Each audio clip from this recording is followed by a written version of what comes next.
Fala pessoal, beleza? Hoje dia 22 de setembro, quarta-feira, bora para mais um fechamento de mercado aí para vocês, começando primeiramente aqui pelo índice e depois passando para o dólar, beleza? Bom pessoal, em relação ao dia de ontem, a gente consegue notar aqui claramente que o índice abriu num gap de aproximadamente aí 1.300 pontos, né? Logo nos quatro primeiros candles do dia foram candles de continuidade de movimento, afastado das médias móveis, e o mercado subiu aí aproximadamente 1.000 pontos reto, né? Pelos 5 minutos a gente não consegue observar muita coisa, mas se a gente puxar aqui para o gráfico de 2 minutos, pessoal, tá? Vou puxar bem para o começo do dia aqui para vocês verem. O que o mercado fez, tá? O mercado aqui no gráfico de 2 minutos, ele basicamente fez uma estrutura de um pivô, porque o mercado subiu, voltou, ancorou na VWAP e deixou esse topo aqui, tá? A partir do momento que o mercado rompeu esse topo, se você projetasse essa perna aqui para cima, geraria um alvo aqui nessa região. Outra questão que ficou bem interessante foi a mesma estrutura de pivô que o mercado deixou nessa estrutura micro, tá? Se você pegasse esse fundo com esse topo, tá? A partir desse rompimento, daria alvo exatamente no mesmo lugar. Então eu vou mostrar para vocês aqui, tá? Dois fibos diferentes, de duas regiões diferentes, mas que convergem para o mesmo lugar. Então aqui seria a primeira projeção de fibo, tá? O mercado gerou alvo aqui, certo? A partir da cabeça desse pivôzinho aqui que eu comentei com vocês. E esse menorzinho aqui também, tá? Se eu pego esse menorzinho, pessoal, olha lá onde que ele deu alvo, tá? A partir do rompimento dele, gerou alvo exatamente no mesmo lugar. Então, quando o mercado ele chegou nessa região de exaustão, devido ao afastamento das médias, né, nem no 2 minutos o mercado tinha encostado ainda na média de 9, o mercado deixou um padrão bem interessante, tá? Um padrão de reversão aqui, que foi o padrão de inside bar, beleza? Eu vendi índice nessa região, tá? No inside bar. Por quê? Porque tanto no 2 minutos, quanto no 1 minuto e no 5 minutos, fecharam o mesmo padrão, tá? Então, quer ver, ó, aqui, esse aqui é o gráfico de 2 minutos. Se eu mudo para o gráfico de 1 minuto, vou mostrar para vocês. Fechou inside bar também, tá? Aqui, ó, fechou o insidezinho. Exatamente na mesma região, né? Só que de um outro time frame, ó, fechou em inside bar. Se eu vou para o gráfico de 5 minutos, os 5 minutos aqui, tá? Fechou também um inside bar, beleza? Então essa é uma confluência de time frames diferentes que geraram um gatilho de entrada aqui e eu peguei, obviamente, toda essa queda até a retração da média de 9 do gráfico de 5 minutos. Então essa venda que eu fiz aqui me rendeu aproximadamente aí uns 400 pontos, né? E aí, se a gente pegar desse topo com esse fundo aqui do dia, a gente já consegue notar que o mercado travou exatamente aqui na zona de 61,8, tá, pessoal? Que é aquela zona que eu sempre comento com vocês que existe interferência e que normalmente travam os preços. E nessa região aqui a gente consegue perceber nitidamente a ancoragem que a média de 9 no gráfico de 5 minutos fez. Então, aqui a gente ainda tinha médias que estavam extremamente afastadas, desalinhadas com a VWAP, então a gente percebe que quando o mercado bateu aqui, entrou um fluxo comprador, empurraram para baixo de novo e a partir do gatilho desse candle aqui, tá? O mercado basicamente gerou aqui uma oportunidade de compra e quem comprou aqui com a ancoragem das médias, né, a gente percebe fundos ascendentes, já seria aqui um cenário um pouco mais interessante, né, a favor da tendência, devido ao gap, né? Obviamente de alta e ao afastamento e direcionamento das médias móveis. Então, quando o mercado deu esse gatilho, bastava ter entrado aqui, o stop seria abaixo da média, né? E aqui a gente já consegue perceber as estruturas de alta, né? Fundos cada vez mais altos, né? Isso de forma muito clara, ó, fundos, ó, fundos, fundos, fundos, até que o mercado chegou exatamente aqui nessa região, tá? Essa região aqui é uma região extremamente importante, tá? É 50% de um Fibo macro, vou mostrar para vocês entenderem a dinâmica daqui. E aqui ele fez o padrãozinho também 1, 2, 3 de venda, né? E aí esse terceiro padrãozinho aqui do 1, 2, 3 de venda, tá? Foi o gatilho de inversão aí do movimento. Então se eu pego, tá? Esse aqui é o gráfico de 5 minutos e dou um zoom out aqui, beleza? Eu teria que pegar o último fundo relevante e o último topo relevante, beleza? Então se eu pego aqui, ó, o fundo do dia 20 com o topo do dia 14, olha onde que está os 50%, tá? E esse 50%, inclusive, conflui exatamente com uma região isolada de fundo aqui do dia 10, tá? Do dia 9 e dia 10. Aqui, ó. Então essa região aqui, ó, se torna uma região de pressão. Beleza? Aqui eu tenho fundos isolados. E depois de todo esse movimento, o mercado chegou nessa região, tá? Que em confluência com esse FIBO é 50%. Então aqui a gente consegue notar claramente essa troca de polaridade, né? Quando o mercado encostou nessa região aqui, pessoal, o mercado aparentemente estava altista, né? O mercado estava altista, fazendo fundos cada vez mais altos, ancorado aqui por uma LTA. Quando o mercado rompeu essa LTA, tá? Aqui ele encostou no 50%, reverteu esse movimento. Inclusive aqui basicamente o mercado fez uma estrutura de uma cunha, né?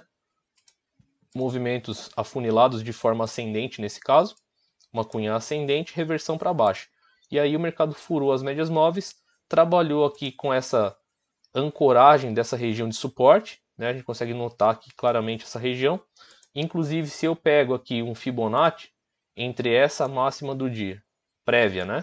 E esse fundo do dia, eu consigo notar aqui que os preços foram travados aqui na região de 50%, né? Tinha região de suporte, sombras inferiores aqui embaixo.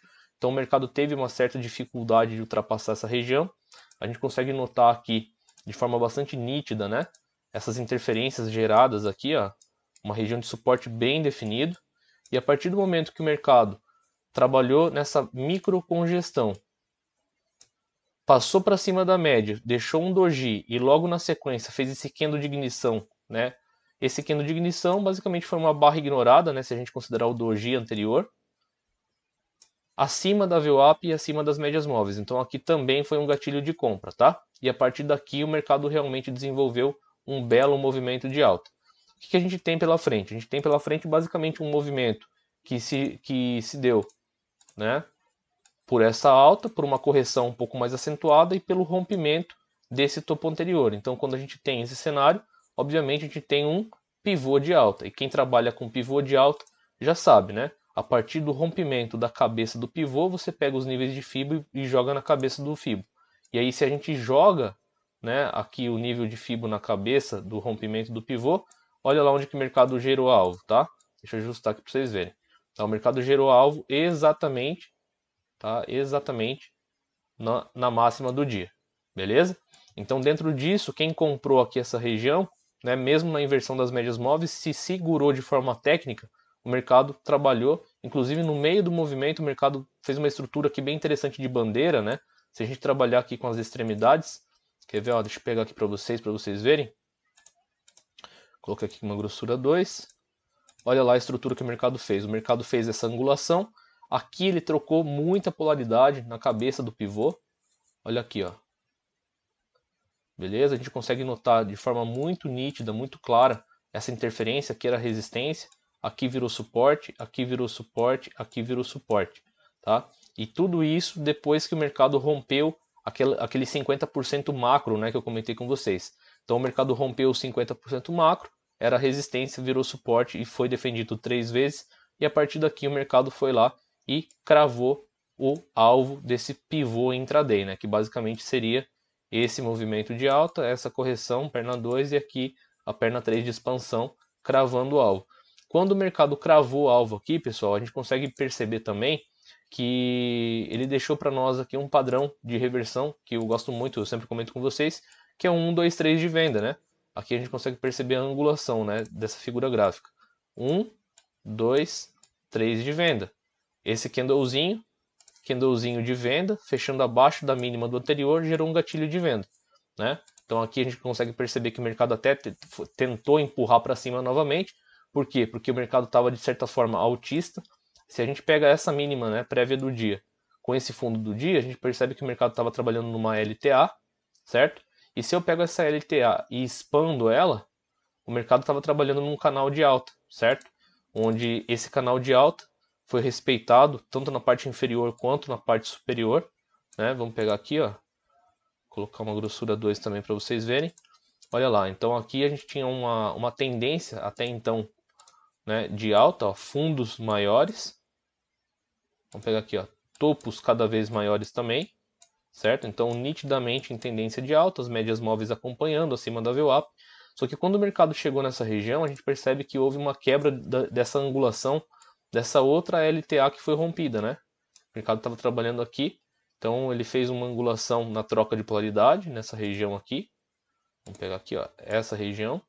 E a partir disso ele começou a fazer fundos mais íngremes. Então a gente ajusta uma outra LTA e dentro disso, depois que o mercado fez esse padrão aqui, que gerou o gatilho de venda, tá? A gente percebe que ele tentou subir, falhou o topo, ou seja, fez um topo menor que o topo anterior, e aí entrou essa pressão vendedora, né, de fato, rasgando aqui essa LTA intermediária e, obviamente, gerando muito fluxo de venda, né?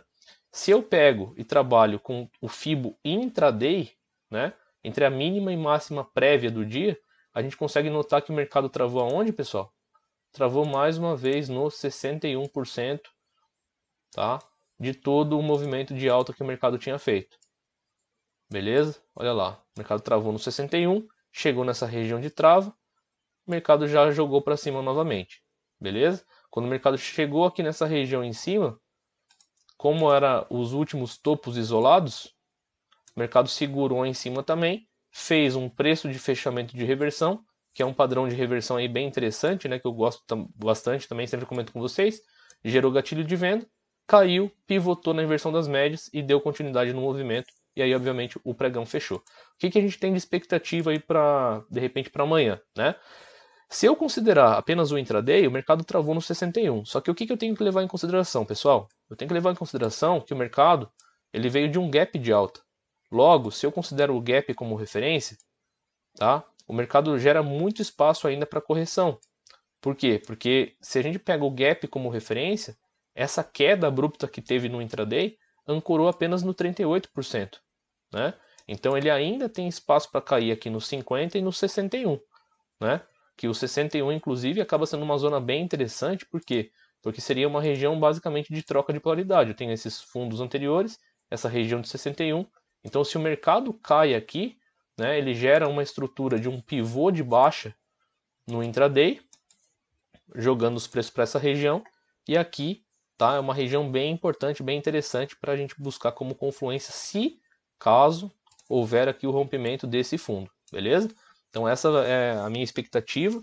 Não significa que o mercado vai fazer isso, né? Até porque se a gente levar em consideração o Ibov, tá? O Ibov ele chegou aqui no gráfico diário, tá? Aqui a gente tinha a retração também de 61%, né?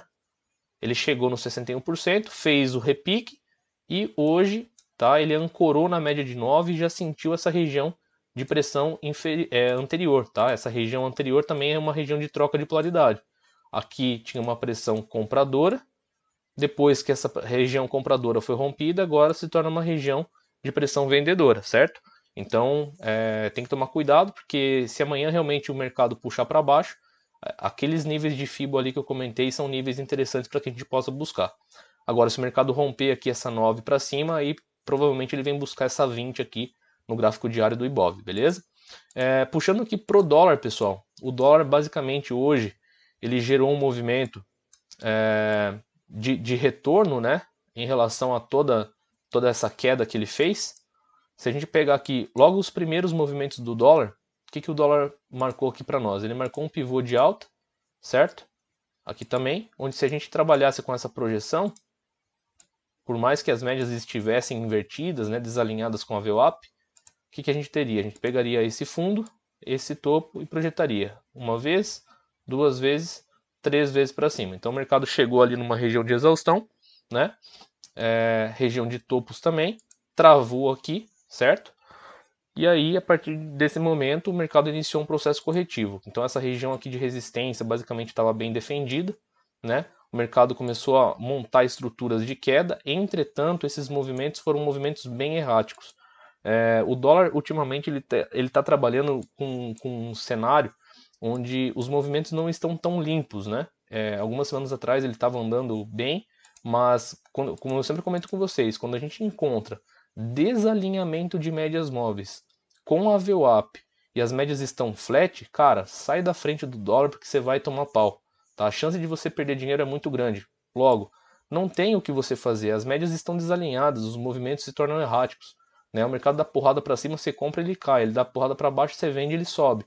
Então é muito perigoso ficar operando o desalinhamento das médias com a VWAP. Aqui tá, foi um cenário de notícia, né? Chacoalhou o mercado, depois entrou um fluxo absurdo, rasgou aqui para cima e rompeu essa região de topo. Então o que daria para ter feito, né? Se vocês tivessem aqui uma visão basicamente um pouquinho mais ampla em relação ao dia anterior, que foi esse último topo, quando o mercado ele passou essa região, o que ele fez? Ele acionou aqui um espelhamento em V, né? Ou até mesmo, se você fosse considerar, você poderia considerar aqui basicamente um pivôzão de alta, tá? Então o que aconteceu? Se eu pegar o Fibonacci, né, principalmente aqui, e puxar na cabeça desse último topo relevante do dia de ontem e estender para cima, tá? Vocês percebem que o dólar nesse fluxo direcional aqui, devido à notícia, né, que subiu aí basicamente quase 70 pontos, ele acabou cravando, tá, esse alvo aqui. Na verdade foi o primeiro alvo desse espelhamento em V, certo? Afastado das médias móveis, gerou uma exaustão, deixou sombra, o mercado fez a correção. Se a gente pega a mínima do movimento até a máxima, a gente percebe que o mercado chegou próximo da correção aqui de 50%, inclusive ele acabou travando, né, aqui nessa região de troca de polaridade. Então aqui era a região de pressão vendedora, logo aqui se torna uma região de pressão compradora. Então a gente percebe que o mercado ficou estacionário aqui nessa região. Inclusive, tá? Se eu pego todo esse movimento do dólar e puxo até a máxima, a gente consegue perceber que esse toque, tá? Essa exaustão de movimento aconteceu exatamente aqui na zona de 50%, tá? Desse cenário um pouquinho mais macro em relação à queda do dólar, que o dólar basicamente fez esse movimento, isso daqui ancorou e depois reverteu, tá? Então, normalmente as regiões que eu sempre comento com vocês, que é mais interessante para gerar trava nos preços, 50 e 61,8. Beleza, pessoal? Então, essa foi a minha visão do dia de hoje. Espero que vocês tenham gostado. Vamos para cima e again, porra!